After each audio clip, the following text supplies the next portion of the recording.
honors. She is an outstanding performance in Filipino, English, Mathematics, Araling Panlipunan, Edukasyon sa Pagpapakatao, Edukasyong Pantahanan at Pangkabuhayan, Music, Arts, Physical Education, and Health. She is also a recipient of a bronze medal for bagging the third place in 400-meter run district level held in Bato Elementary School.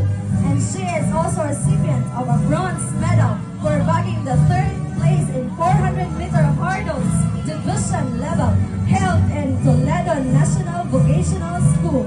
She is a perfect attendance awardee and also conduct awardee.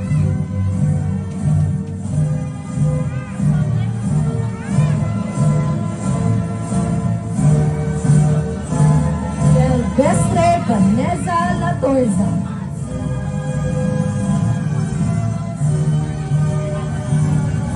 Buru Siana Cabigon. With honors, she has an outstanding performance in Filipino, Edukasyon sa Pagpapakatao, Music, Arts, Physical Education, and Health.